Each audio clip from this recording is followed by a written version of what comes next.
I'm Joe Makuc, here with the Pennsylvania Horticultural Society at Bell Arbor Community Garden at 1098 to 1100 Kimball Street, Cleve. And I'm here today on behalf of the Cultivating Community Gardens Memories Project, Community Garden History Project, with Carla, Puppin and John Snyder, two longtime community gardeners who have been here since the 1990s, when from the very beginnings of what would become this garden. So I want to get into the history of Bell Arbor, obviously, but I want to start by just quickly asking you both a little bit about your backgrounds, if that's okay. So where did you grow up, and did you or your neighbors have gardens there? Okay. Shall I start? All right. So I grew up in Indianapolis, Indiana, in a new suburban area, still in Indianapolis, and my parents had a garden. My parents both came from Europe, and I think that was maybe part of the reason they had a garden. I don't know. So I grew up with a vegetable garden, and I did not garden, though. I had to pull weeds and cut grass, and I wasn't interested in gardening growing up, but I did enjoy the fruits of the garden, I guess. And I grew up in the Midwest in a couple different locations, like Michigan and Minnesota and upstate New York. And we, for the most part, didn't have a garden until later. My mother mostly grew flowers, so gardening really wasn't part of my growing up, other than the one time I tried to grow Indian corn because I was totally into Indians. So I had a patch of 2 feet by 2 feet, buried a dead fish under it, and planted corn. It didn't do so well. And I think one of the things we had said, or we had talked about, is that I grew up having fresh green beans, and you never had fresh green beans. We never had fresh vegetables. It was the 60s and 70s, the time of frozen food, and looking back on it, I was amazed in Michigan. You couldn't really buy fresh vegetables anywhere except corn when it was in season and from somebody's, roadside stand. That's the one fresh vegetable we got. But I never tasted fresh broccoli or fresh beans for years. I was going to ask why specifically corn, when the first thing that we learn about Native American agriculture, about many Native American agricultural traditions in school today, is like the three sisters of corn, beans, and squash. Mm-hmm. But now I know that the fresh corn exists. That would get anybody, I think, into wanting to grow corn. Yeah, exactly. Yeah. So it's delicious. So I want to jump forward a little bit now. Obviously, you didn't come to Bella Vista as children, but how did you get to this neighborhood? So I first came east to go to graduate school and got a master's, and then left and lived with my now continuing husband in New Mexico. And then there was a point where I wanted to come back for graduate school to do a PhD, and so we moved east. And so that brought us back east, and then we pretty much stayed here and ended up buying a house in this neighborhood in the late 1980s. So that's kind of my circuit of getting here. And I ended up in Philadelphia. I went to school here to Woods Philadelphia College of Art, as did my wife. So after school we stayed here, and we actually worked with one of our fellow gardeners who lives across the street from us still.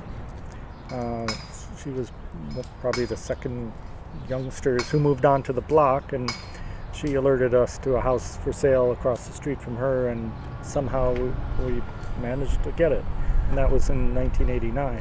Yeah, so we've been there since 89. Yeah, so it was just a year after we moved in, and 3 years after Stanley and Elizabeth moved in. So there were three young couples in a block that was a kind of a second generation Italian American, a lot of older folks. So we were the youngsters on the block, and we had little kids, which the people on the block were, I think, very happy to see young kids. They were, because all of their kids had moved to the suburbs. They all lived in Pensacola, and they didn't want to have anything to do with the city. Yeah. And where we lived, I had land lived on one side of us, and his sister Rose lived on the other side of us, and the cousins lived across the street. It was a really tight block back then. Yeah. Everybody was either related or knew each other or lived there forever. So And they were very welcoming, really, Yeah, very that was open very- yeah. to us new folks from out of town. Yeah. So the transplant went well in gardening Yeah. terms.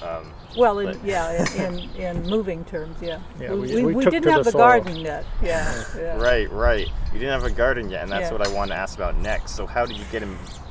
Like obviously on the website, on the Arbor Community Garden website, like there's the story of vacant lot, and well, partly of a vacant lot, partly of also Kimball Street Community Garden, and then the organizations that arise from that to kind of do community garden, do a tree farm, and eventually merge into one, right? Yeah. But I wanted to ask, how did you get involved with these organizations? In the time, like Yeah. around 1994. Yeah. So actually, my husband and I, Larry and I, had already been part of a community garden, the Southwark Queen Village Garden, which is in the next neighborhood over. We'd already been gardeners there for 15 years. So we knew about community gardens, and we knew how community gardens kind of operated, at least Southwark Queen Village. And so when we moved to the block, we actually moved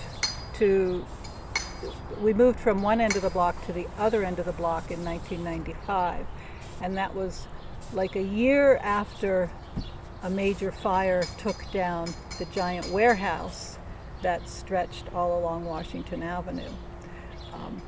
But when we moved down the block, we had a backyard that opened up onto Kimball Street, a little back patio that opened, and directly opposite us was this narrow strip of land that abutted the church, which is still here, the church is still here, that was empty and trash filled and full of high weeds and surrounded by a fence.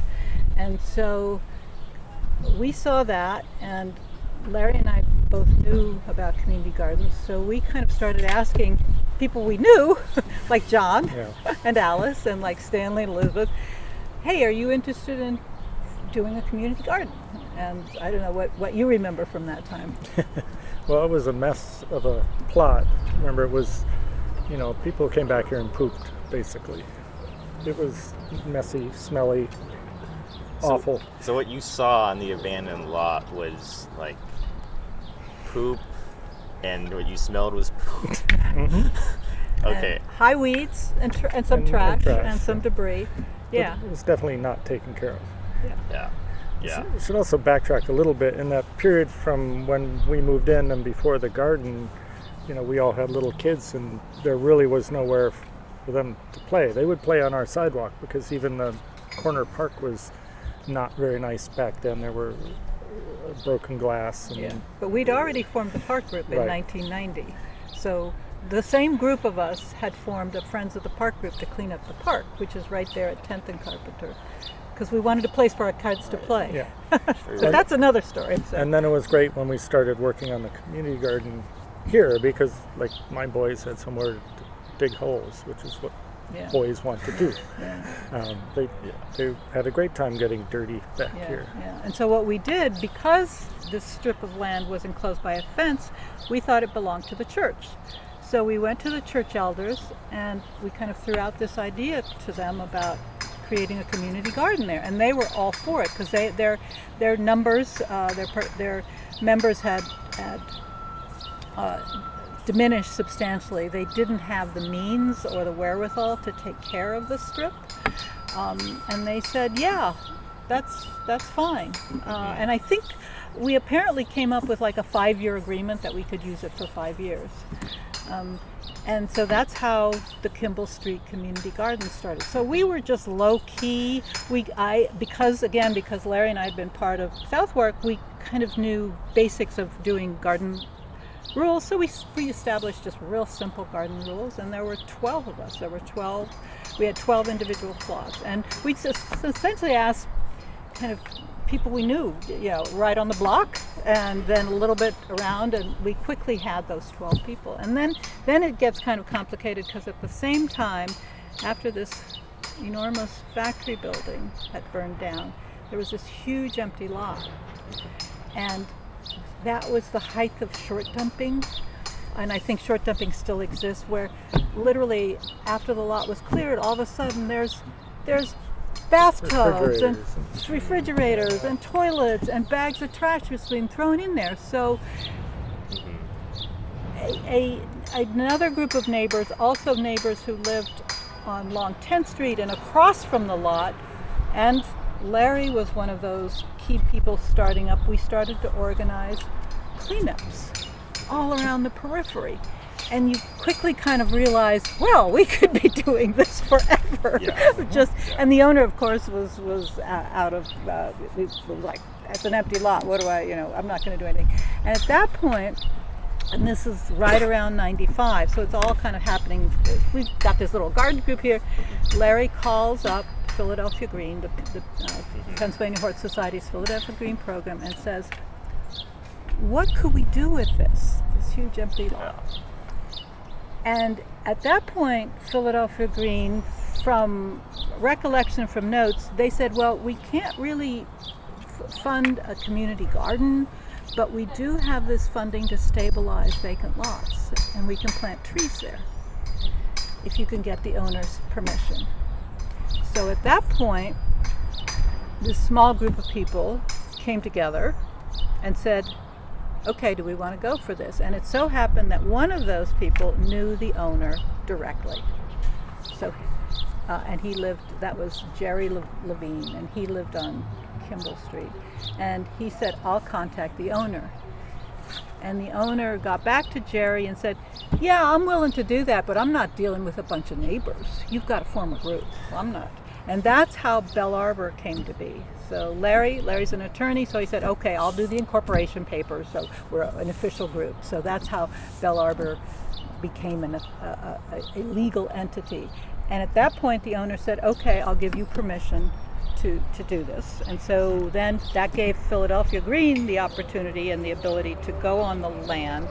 And what they did was they ameliorated the soil a tiny bit. It was just clay and rubble, but they did create trenches, and they threw some compost mix on, and they did the planting of these little seedlings. I mean, they were 18 inches tall, about, and there were slightly under 1,000 of them in rows along the 10th Street side of the property and along the 11th Street side of the property. And then they put in soaker hoses. And then what our group, and this all happened in April of 1995, and then our group took on the responsibility of watering and maintaining the trees. So we would hook up to the fire hydrant with hoses, and we also all agreed, we took the tree tenders. PHS had just started the tree tenders program like 3 years before, so a bunch of us took the tree tenders course.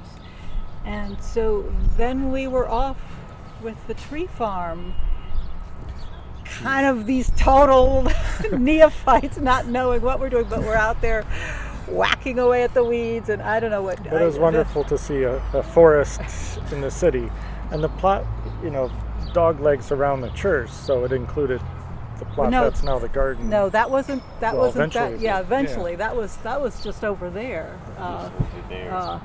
Yeah. But yeah, people. We've got art. We got written up in the South Philly Review and said, "Wow." And the Inquirer. And the Inquirer. Yeah, said, and the person said, "Oh, I could never imagine something like this." And so, but then, like 96, the owner said, and he told us, "You can keep these trees on here for as long until I start to develop them."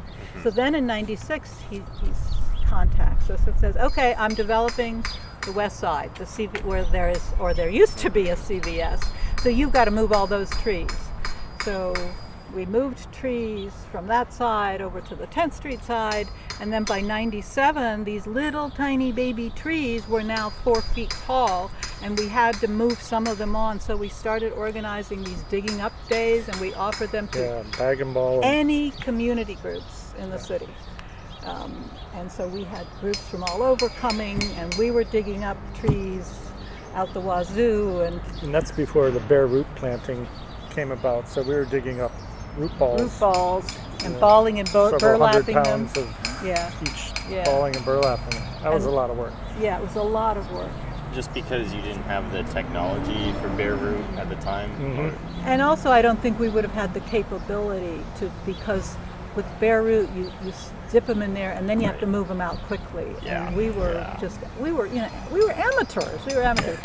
And so then we're at the point where we've moved the trees all over there, and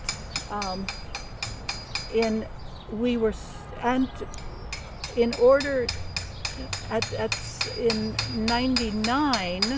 in 97 then, at the same time that we're moving the trees, the owner had showed us the plans of what he was going to do with the property, and it turned out that much of the original garden that we thought belonged to the church actually belonged to the New York developer owner.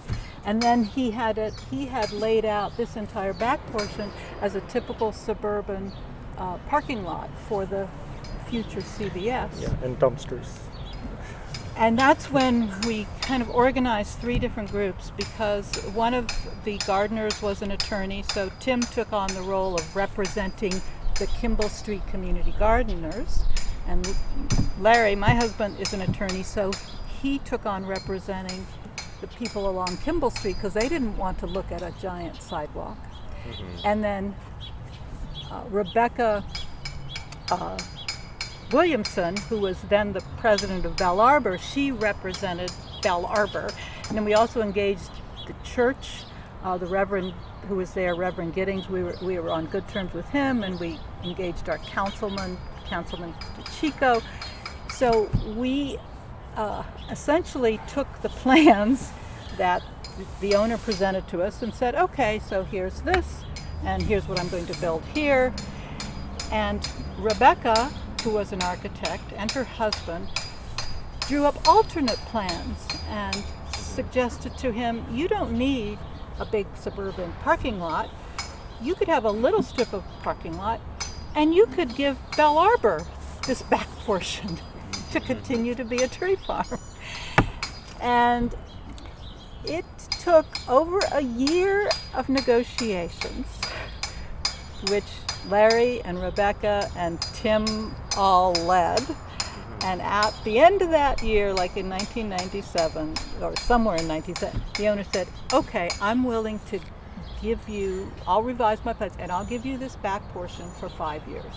We had asked for a 10-year lease. We had said, oh, give us a 10. He said, I'll give you a 5-year lease.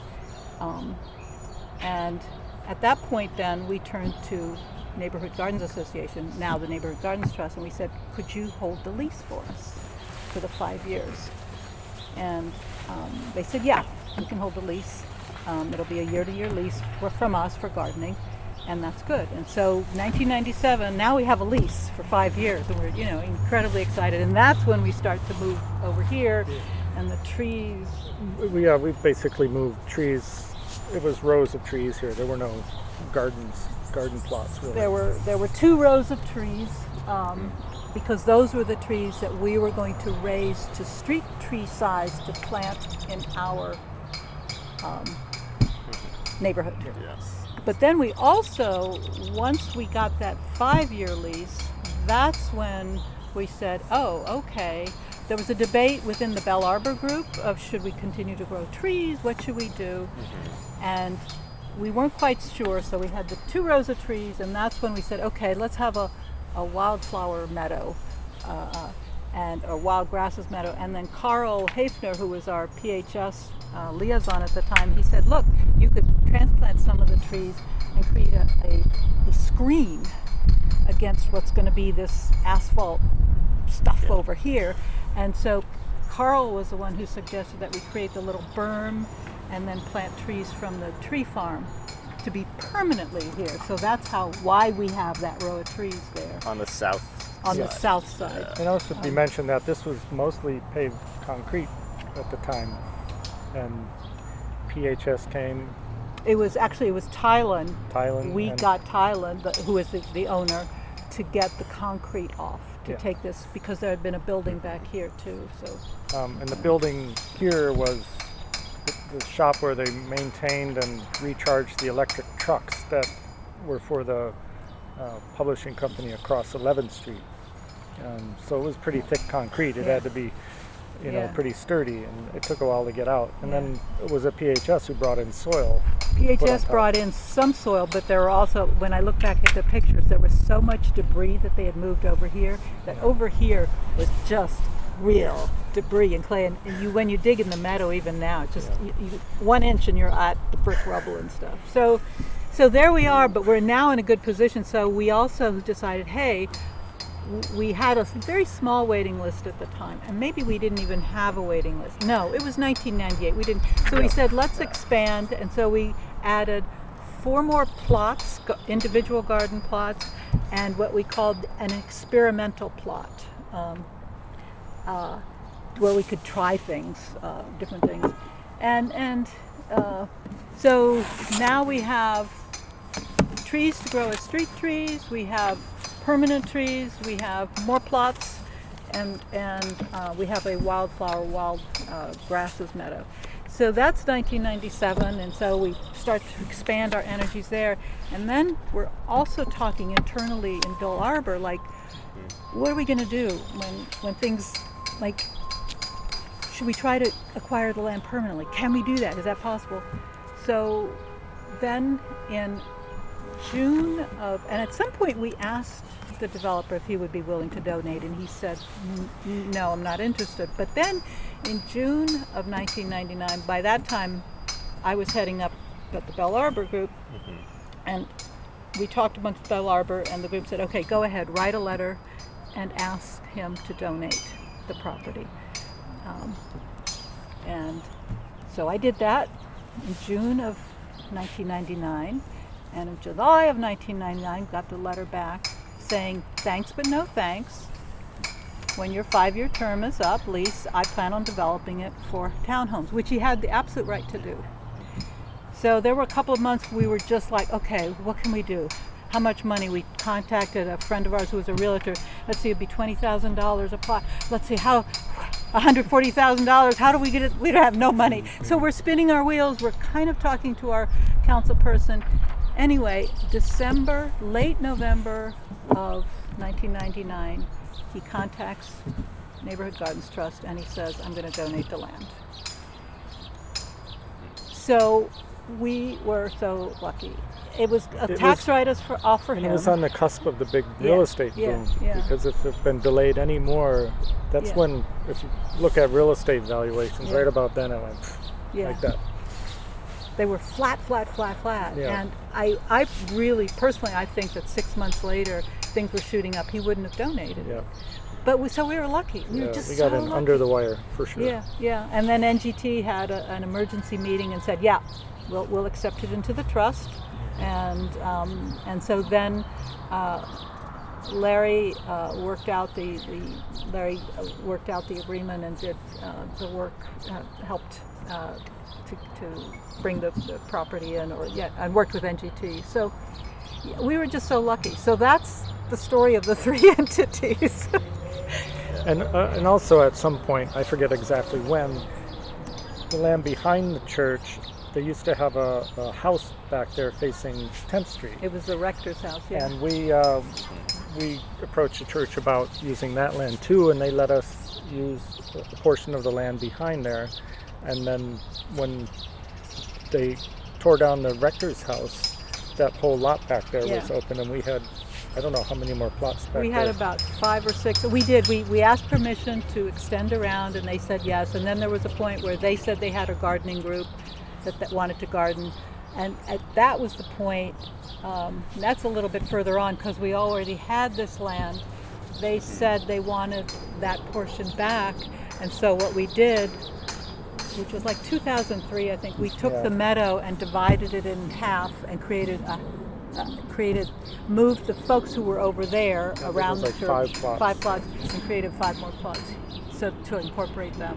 And it's also at some point, I think this was earlier on, where the first time maybe that the church said we're going to garden, we had to move people, and then we eliminated our experimental plot and created an additional 3 little plots here. So, So there was a little give and take back then, but that Yeah. also set us back with the wait list because did we lose plots or? We didn't lose any plots, But- but we could have had, and we've approached the church recently to see if maybe we could garden there. But we have a long wait list. But I think Yeah. that's also just because our neighborhood has exploded in population and apartments, and there's not one empty lot here anymore. Or empty parking spot. Yeah. Yeah, if the developer had waited for another 6 months, like you say. Yeah. Yeah. It wouldn't have been. It would have been worth it, more valuable for him to develop it, and he would have, which would have been his right. And there Yeah. would be townhomes here, and there would be a little skinny piece of land that we still would have had, and it would have been all dark, shady. Mushrooms. Yeah. Yeah, you could have done So- fungi culture. Yeah. Yeah. But Yes. So we were. The stars were aligned. We were so lucky. yeah, And since then, it's been fairly stable with the layout of the garden, the physical layout of the garden. it sounds like 2003 was the last big change you had, and that cutting part of the meadow to just move the people over the rector's area to here. Yeah, But- pretty much. Yeah. So I guess I noticed that you have some garden plans. Oh, yeah. Or I believe you have some garden plans over there.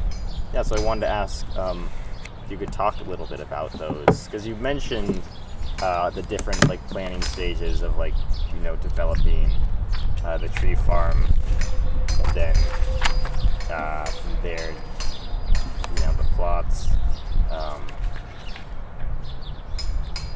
Well, as far as plots, we try to keep them roughly the same size, but at some point we also decided to make half-size plots. That's another way we also kind of expanded without expanding. It turns out some people were more interested in a smaller plot anyway, Yeah. so we kind of subdivided some of the plots into smaller plots. So 2x4, or They're No, we took a plot that was 10 by 6 and divided it to be 10 by 12 and Yeah. divided it to be 5 by 6. oh, okay. Yeah. Yeah. And it's going to be interesting. This is actually way back when. That just shows Oh you. yeah. 1996. So that's here's the garden, and we were then gardening a tiny You can bit see here. that's the actual property line Yeah. there, not Yeah. the fence that they put up. Yeah. They, I guess, assumed that their property went like that from that point, Yeah. but it, So there's a triangle. and it went Yeah. straight to here. that corner of the garage, and it would have had no access to the street even there. Oh wow. Yeah. And then there's the trees, tree lot.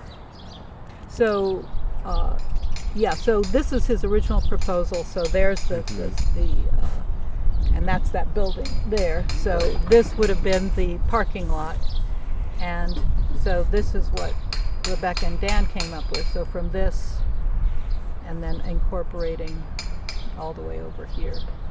And then redesigned for the developer how he could put parking all along the back. We were lucky too to have these folks in our garden. The Right. architects, Who were the savvy in attorneys. these They were ways. savvy. They knew. They could immediately look at that and see what that was. I don't think I would have immediately registered that as a suburban kind of type plan. I would have said that's who needs that parking, but I wouldn't have. But anyway, so Yeah. So you kind of changed the developer's mind about having it extend vertically north-south back the parking line. Instead, had it more horizontally east-west. And I think too that because we had contacted our councilman, that he argued our case for us as well. Chico supported us and said, this is a good group of people. It's good for the community. I think he put good words in for us that helped us all along the way. Yeah.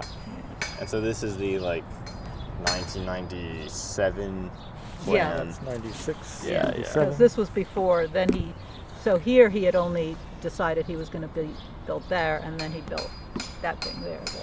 Oh, okay. Sherwin. It actually started out as a Hollywood video. I don't know if you remember remember Hollywood videos? video cassettes.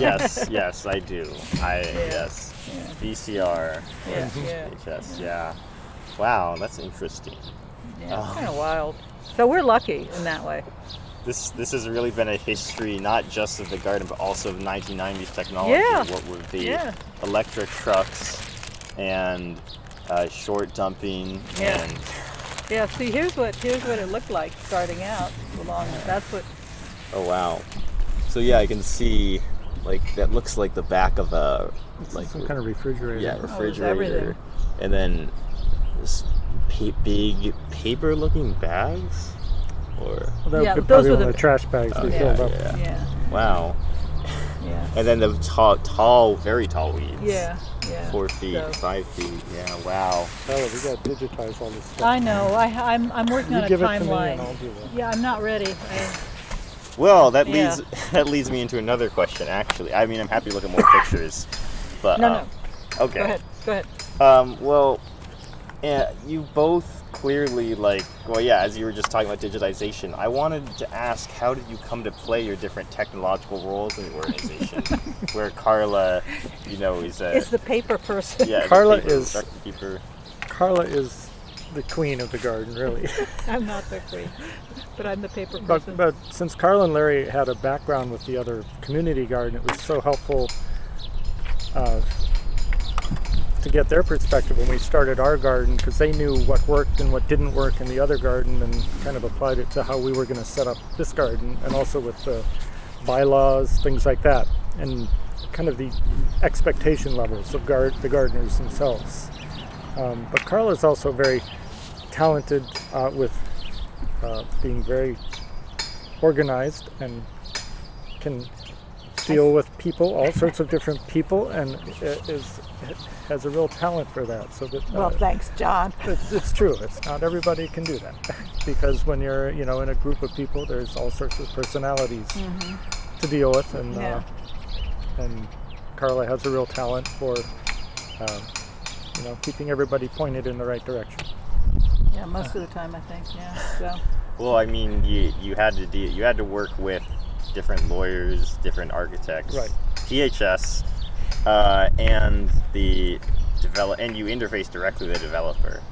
So there's a lot of evidence. And the neighbors too. Yeah. And also the church. And so, I mean, it's a complicated situation here. Yeah. It always has And- been. Yeah. Yeah. And early on, it was Larry. It was my husband Larry who was he was the contact with the attorney. And the other thing is, the attorney for the developer really liked us, and he liked what we were doing. And I think that was I think really they like helpful. to do good things. Yeah. Given an opportunity, they like to do. Yeah, he and Larry had many good conversations, and I think he was very supportive. Yeah. Okay, and so John, you also play a big, important technological role, right? When you're talking about digitization, and Yes. I know you have a very extensive Adobe Lightroom collection, right? Yes. Of photos. Well, my background is graphics and journalism. I was a graphic designer for the Daily News and the Inquirer for 25 years. So He's our that's go-to where I'm guy. coming from. I can't say the same thing about Carla's technological prowess. It's better than most, but so in things like photography, I've liked to record what's been going on, especially photos and some videos I've made, just because that's what I do by default. And audio as well, as I'm now learning. Well, video with audio, yeah. Yeah. So over the years, I've been kind of just taking lots of pictures and recording what's going on more visually than what the others do. But we have a lot of photos of the garden. Yeah. Yeah, which is great. And I also was involved in drawing up plans, things like that, like the plots. And Yeah, John does this great map every year of the garden plots, and then we hand that out to everybody, so everybody's got they know where everybody else is if they forget. So that's the latest, Oh. the 2022 version. So you have the names and then the addresses and sometimes the phone numbers. of Yeah, and people also on there. the back. Yeah, and this is Yeah. it for internal. Yeah. Because even I have trouble remembering people's names, even though I've known them for many years. And Yeah. if you only see them a few times Yeah. a month, you think, oh, it's what am I? Yeah, and I noticed you have also the watering Right. station symbols. And John is our water guy. I'm the So water. John, I don't know how I ended up the water guy. But you I'm fine inherited with it from Tom, and that's great because Yeah. John sets it up. We water was one of the things pretty early on. That was again because of our association with PHS and NGT. It was PHS that funded having an on-site water system. In the first couple of getting a- years, we hooked up to the fire hydrant. Your Yeah. story of hooking up all hoses to the fire hydrant and then watering these 1,000 trees. It was crazy. Very, Yeah. It was kind of crazy. But then we also that was separate. But for the garden, once we had the garden, We had barrels PHS. set up. We would fill up the barrels from the hydrant. And we had them all tied together with hoses. And then after the watering system was put in underground, that was a big relief. Yeah. Because that's hooked up to a water meter under the street. So it's just a matter of turning it on and Yeah. off we go. came a long way from burying the fish and planting the corn. Yeah. Yeah, that's a good segue though, because I wanted to ask. That's a really cool handout from the modern age, obviously. But I wanted to ask if you had any flyers or handouts from the pre-digital age you wanted to talk about. Yes. Because I know that was a slightly different. I save everything, but I Yes. think it's hard to remember, but there were times when you put things in people's doors. So there you are. There's May 22, 2000, and this is my way of trying to shout, So this was when we were celebrating the acquisition of the garden. And so I guess, frankly, I don't remember, but I guess we put these indoors in Yeah. door slots all Yeah, we the did. time. Wow. Yeah. And this was when we were just starting to clean up the lot, when there was nothing, when we were cleaning up the big empty lot. And this was when Rebecca was heading it up. So, a cleanup, come for a Yeah. cleanup. That's digital. Yeah. Digital flowers. That's not my flower. Oh, nice. It's not my flower. Well, yeah.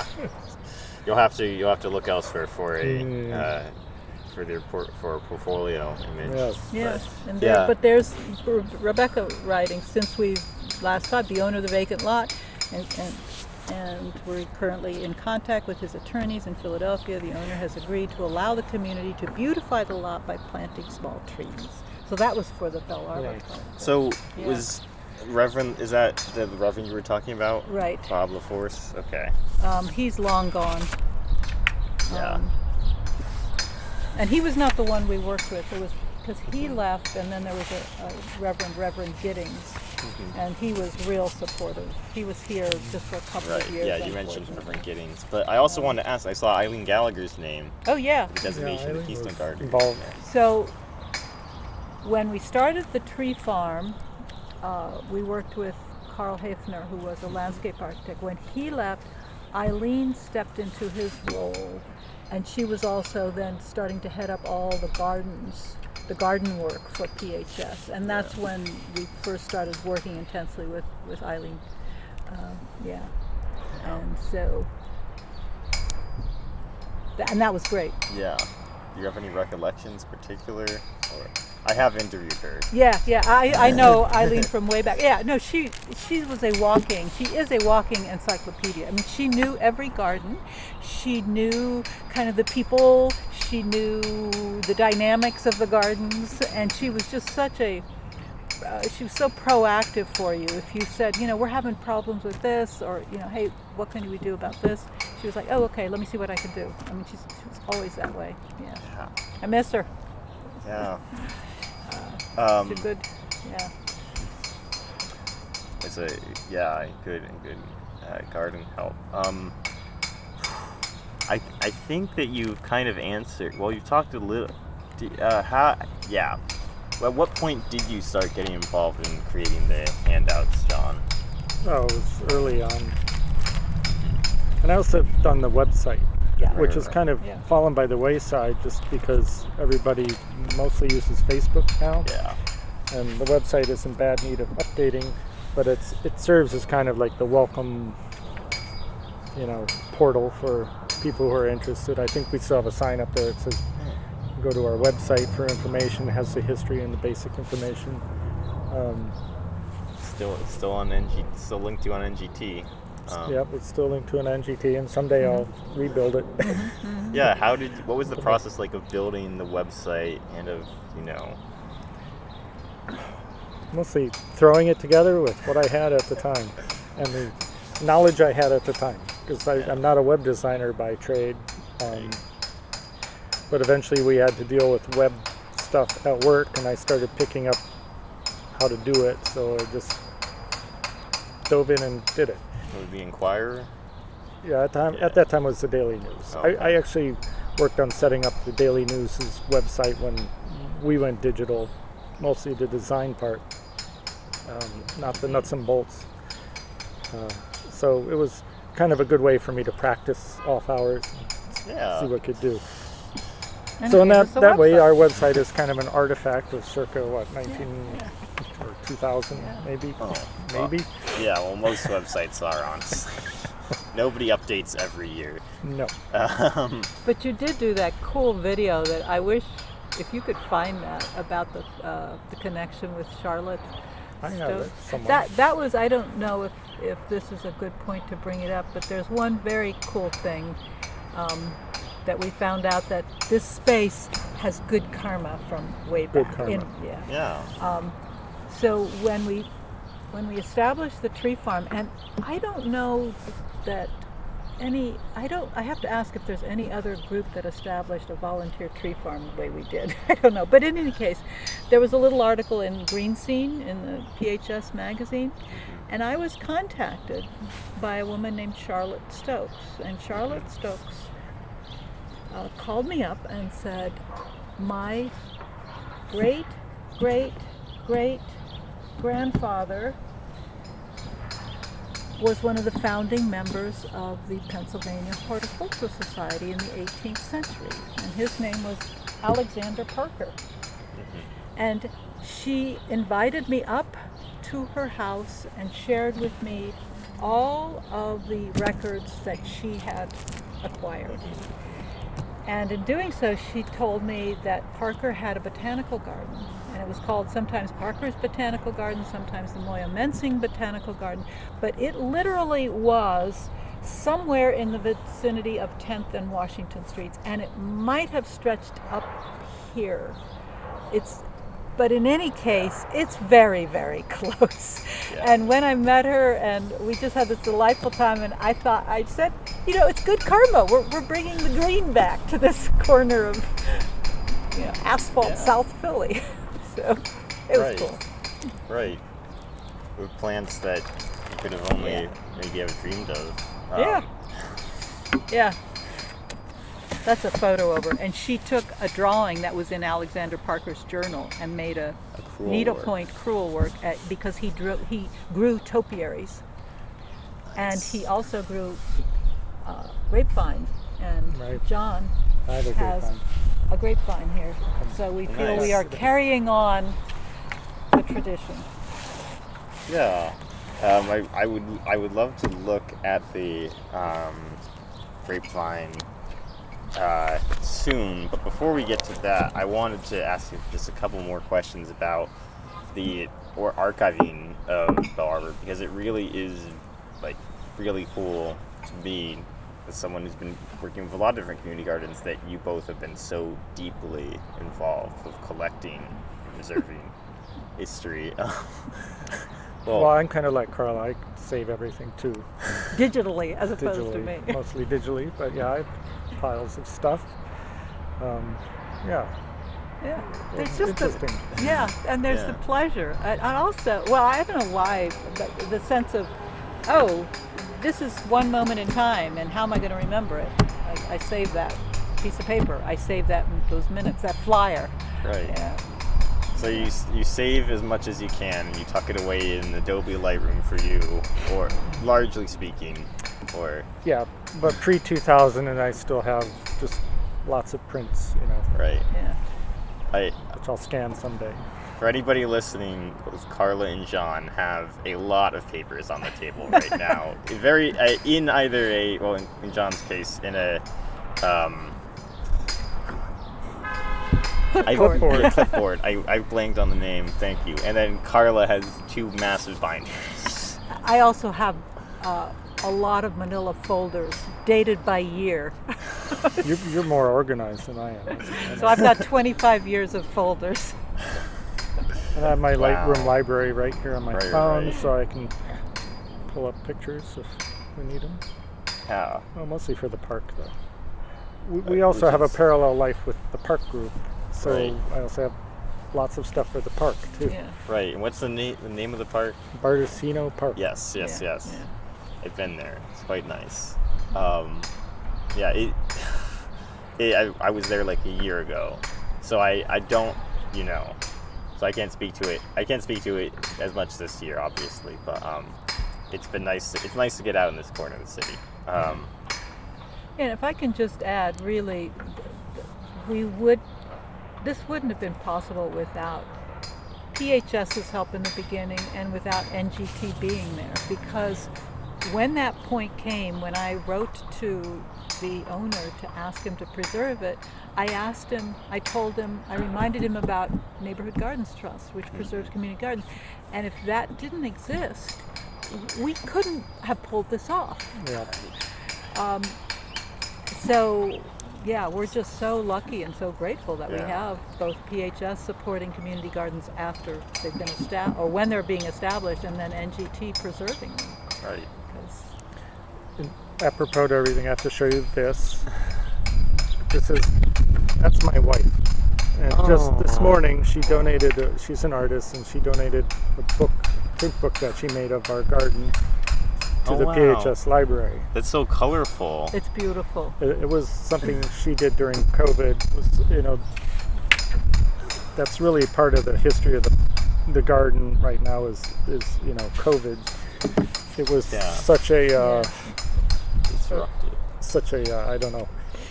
a great place to be when you couldn't be anywhere else. And we ended up spending a lot more time in the garden, which was nice. And my wife would come and sketch flowers and then go to her studio and make prints of them and made them into a book. Yeah. And ended up associating each flower that she drew with what was going on at the time, like when George Floyd was happening, and it corresponded with whatever was blooming at the time. Yeah, she's a beautiful artist. Yeah, her work is But that's beautiful. at the PHS library now. Yeah. Her name is Alice Austin, for the record. Yes. Thank you for. But that was just this morning we dropped that off. That's very cool. Yeah, I came in like lunchtime and I was like, "Where's Janet?" Now I might. That's where say Janet yes. was. Yes. Okay. Yeah. So, what's your? So obviously you've talked, Charlie. You've talked a bit about collecting kind of the paper trail. And you also have talked about like the urge to archive, but I guess what's your approach to specifically photographing or videoing things, particularly, John? Well, I'll just take snapshots when we have garden cleanups, get pictures of people who was there at the time, and just to see what was going on, because it's fun to go back and look at, especially when the kids were helping out, and then you look a few years later and oh my God, they're not kids anymore. Mm-hmm. And what was going on in the garden, because some plots change year to year, and like some plantings around the year, and it's just a easy, quick way to keep a record of what's been going on. But also just for all the people and what everybody does here. And barbecues are fun. That's our background music is by Wilfredo repairing our barbecue. Nice. That's actually that's the first major project that we've taken on in about 15 years, because our old stone barbecue was kind of collapsing and sinking, and so a month ago there was the dismantling crew and now the rebuilding crew, and we're following our great tradition of recycling, reusing, finding found salvage things. Because actually most of the stuff in this garden we picked up on sidewalk sales or trash, like or we gave them. That's a very familiar story. Yeah. The South Street had that's how they got a lot of their bricks, I think, too. Yeah. So that's really cool. And so this is something else that I know. Yeah, as you were talking about the value of the garden during COVID, and so obviously barbecuing, I can guess, would be something useful. And that leads me actually into another question I had, which was kind of if you could walk me through a year in Bell Arbor and what traditions characterize, garden work and also garden recreation. Well, do we start in January or? January, the board gets together and says, okay, what do we have to plan out? We have our annual meeting in March. Yeah, early March. And all the gardeners are expected to attend, and that's when we start to get the ball rolling. Yeah, that's when we, set an agenda for the year. If there's any big projects to take on, if there's anything that needs to be dealt with as a group. Yeah. And then then we have our first cleanups. First one's in March. About then. Yep. And then the next meeting is the May meeting, which we were going to have last week, but got rained out, so is now this Sunday. And that's another one where we all get together in the garden and kind of rehash what we talked about in March and readjust for, what we need to do and for also the summer. For new gardeners, that's because it's a lot of just hands-on stuff of what to do with this, how the composting works, what are the weeds that we're seeing, those kinds of things. And then we've had an annual tradition since the beginning of the garden that we do an annual solstice barbecue. And in the early years, we bought a pig or a partial pig, and we roasted one thing for everybody. And we've moved away from that since some people don't eat meat, some people don't eat certain meats or whatever, or eat fish. So it's still a potluck. Everybody brings a side dish or a dessert to share with everybody.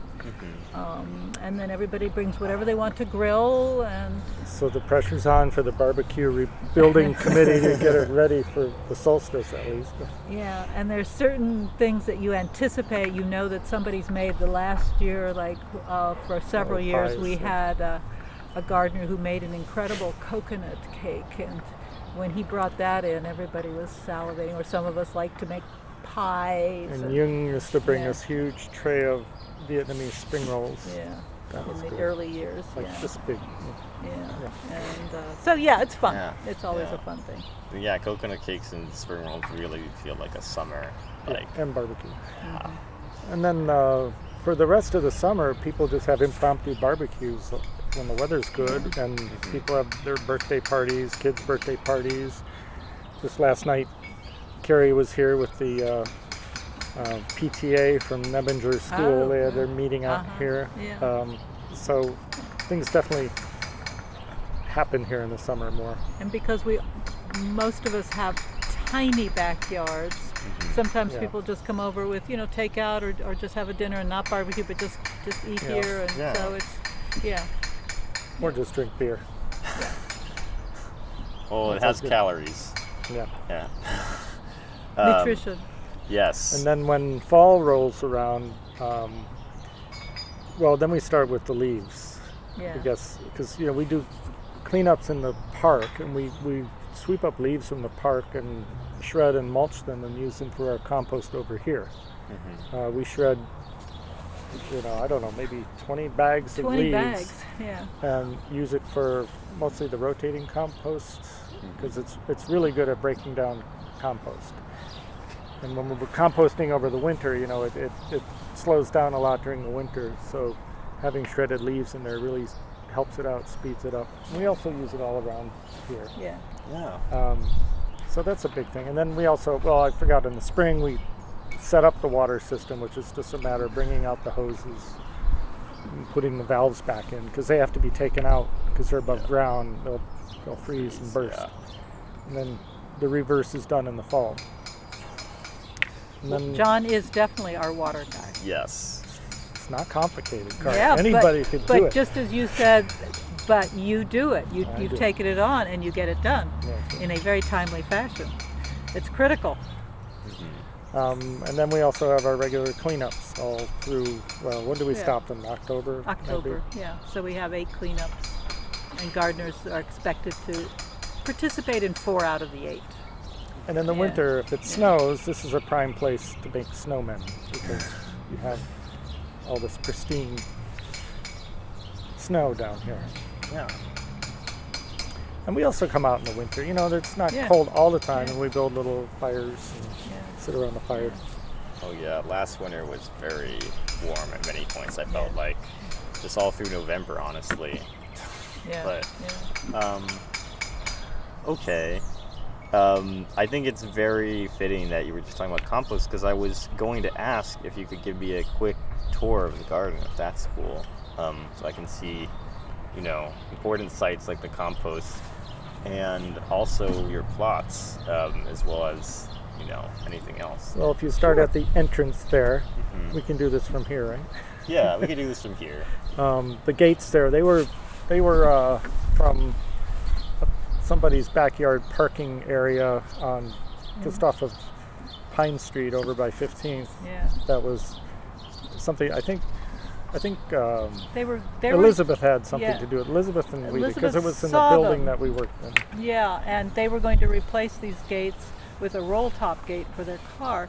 And so Elizabeth asked, and that was really early on, that was Yeah. 96, she said, hey, are we interested in that? Because all there was this dilapidated cyclone fencing, Yeah. and the cyclone fencing was sagging. And so we all said, yeah, so we all pitched in $25 each, and Yeah. and I think the gates were $250, and we And I did don't know what how we got them was here. the equivalent of an Amish barn raising. I know how we with help from Larry's dad, or from my dad, one of their dad told us how deep we had to set the thing. So we bought the 6x6s. Is it 6x6 or 8x8? 6x6. 6x6. And we set those pillars in, and then we proceeded. I should say it wasn't me. It was Yeah. my husband Larry, Stanley, somebody else who I have a photo and I can't see who it is. Yeah, they hung the gates. So that was our first official act as So a that's garden. the first. And then that walkway coming up is a lot of reclaimed bricks from buildings that have been torn down around here. There was a point when a lot of buildings were being torn down, like at Broad and Carpenter, there was a big building torn down. And they would just pile up the bricks, and we saw those and said, oh yeah. Let's go. Yeah. So we would load up whatever we had, trunks of our cars, and get bricks. So all of that is reclaimed stuff. And then the rotating compost bin is there. That's for like kitchen compost. That's something, you chopping up vegetables and strictly for that. And because it rotates, it'll break down the compost pretty quickly, which is important. And then Yeah, it's all garden plots straight on back here. So that was the original kind of gardens.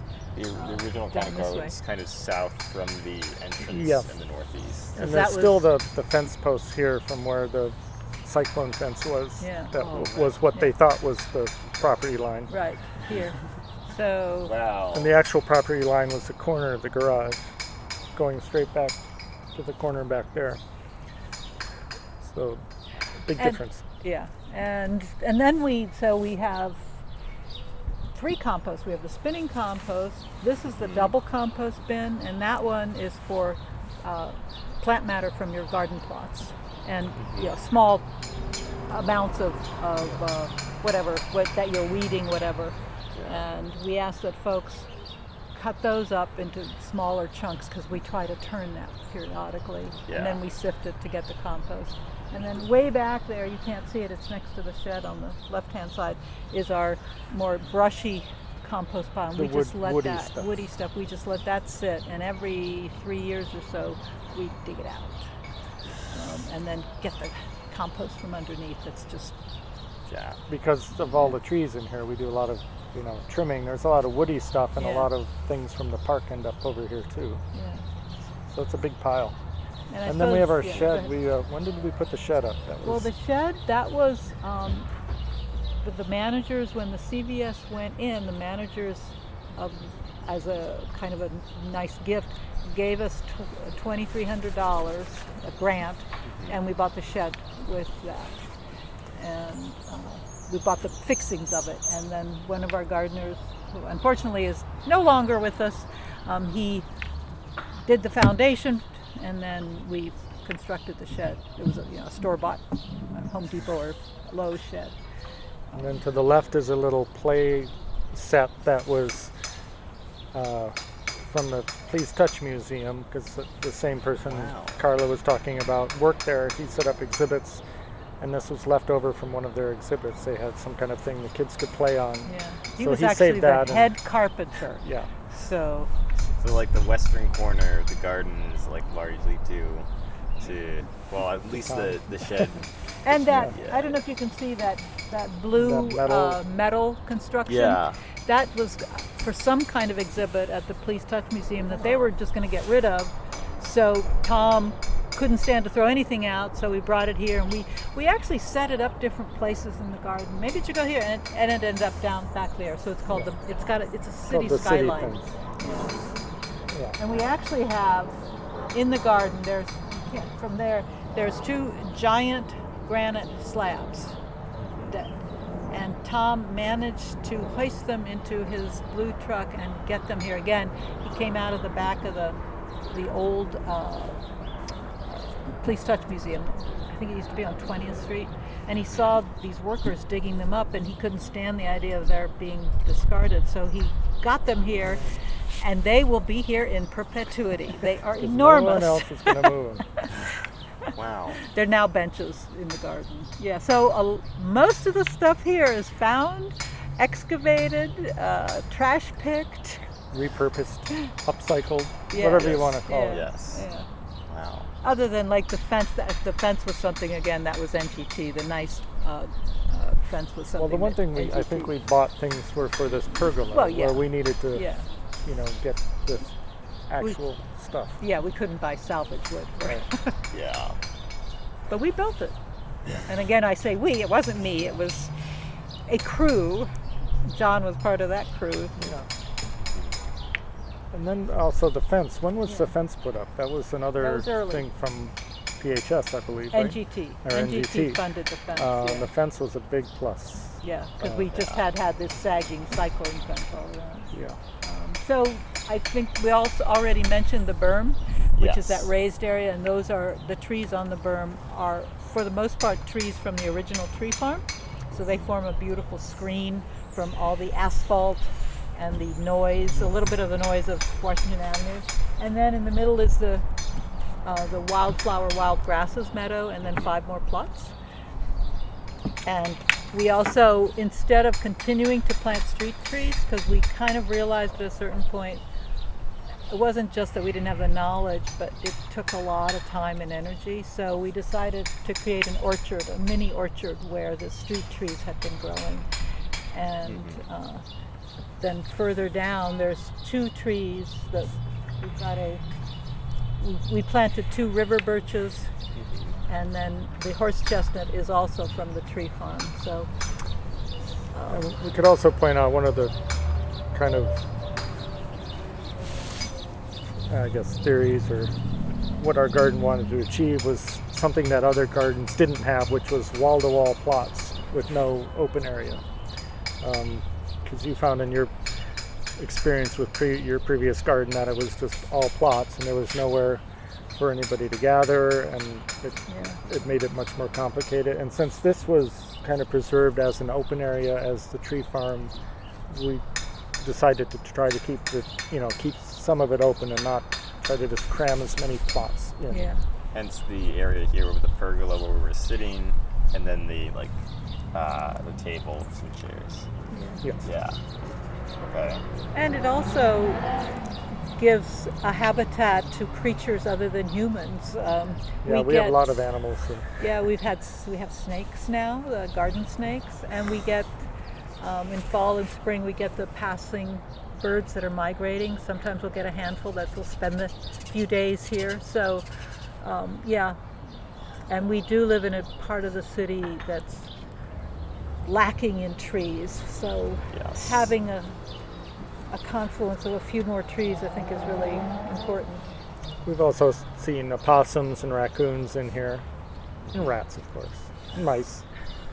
And, Yeah. you know, but like a Cooper's hawk. One time I was here and there was a Cooper's hawk just sitting 20 feet away in the tree. Yeah. They come around looking for snacks. Yeah. So you've got a natural predator as well. We got a whole food chain system, going yeah. on here. Yeah. Yeah.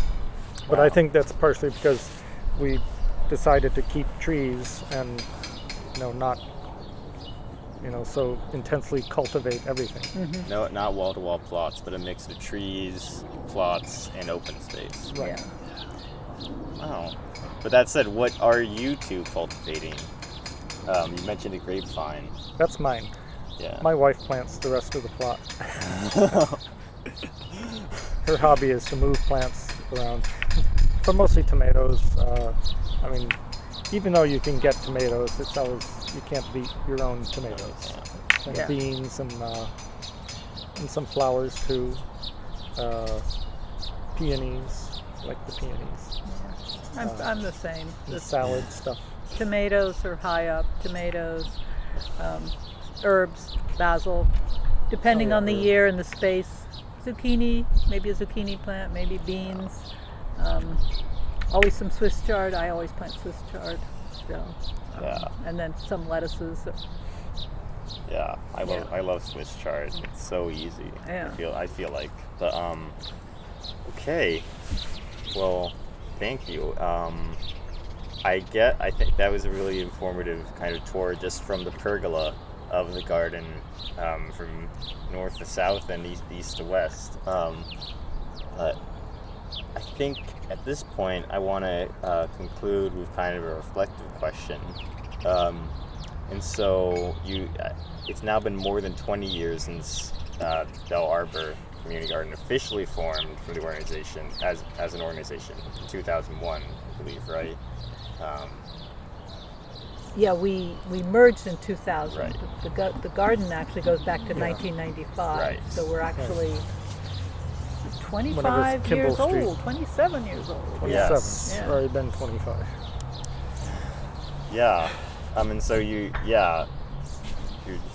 27 years old, older than me.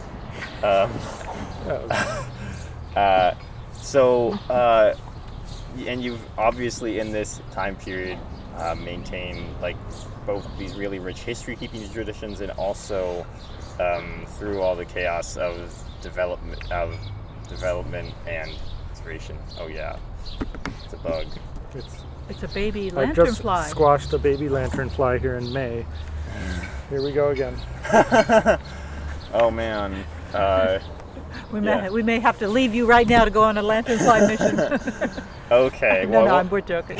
No, that's fair. I understand. Not something you like to have grapes around with. No. Yeah, my neighbor has a grapevine, and it's been a pain for him every year since I've come. But yeah. But on a more upbeat note, though, you've maintained these traditions while also adapting and changing, getting the barbecue rebuilt for this year, and replanting some of the trees with an orchard. I wanted to ask, what are your future plans for Bell Arbor? Well, maybe see if we can expand around to the church area again.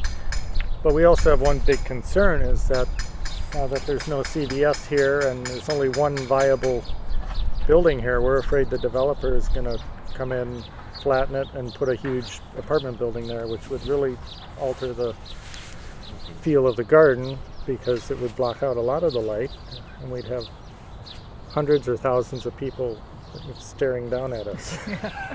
Yeah. So that's a concern right now because it's looking like that. They've had, problems with the properties over there. The ground is settling, and I can see where they would just say, "We're done with this. We're going to put up something we can make a lot of money on." Instead of just leaving it like it is, which would be more conducive to kind of a relaxed feel you have here. Yeah, because they're low-rise buildings. We're not blocked out, and that's our south side. So it would really So impact us really if impact anything everybody. gets above like 4 or 5 stories. Like they've just been building this building around the corner here, and it keeps getting taller every day. I don't know how. Around I think it's reached its Oh, limit. you think it's yeah, reached its I limit? was told it reached its limit.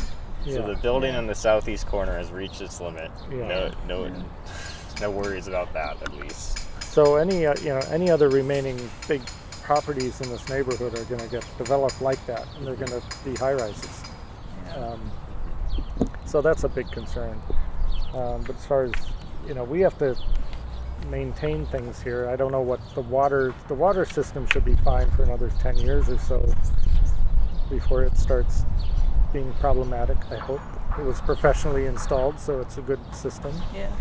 Um, And then, we have had turnover in the last couple of years, so we do have new people coming in, which is great. Some with small kids. Yeah. So that's nice to see too, because it's like another generation of little kids who get to run around and touch grass and find insects and dig. And so I hope for the future that the sense of community and the value of the space as it is I hope that gardeners in the future will appreciate that, and also will want to continue to care for it, because there's a time factor involved in gardening. It's work.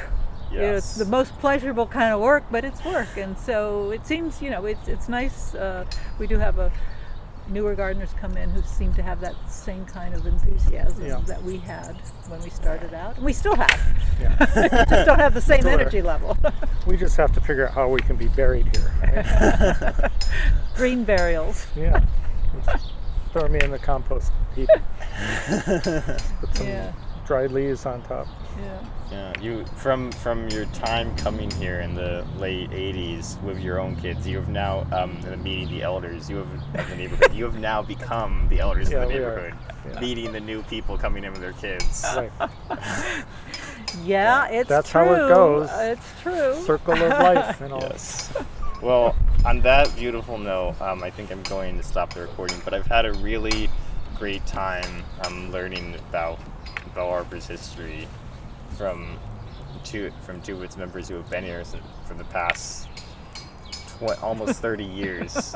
And it's been a real honor to talk to you, Carla and John. Well, thank Thank you. you. Yep. Okay.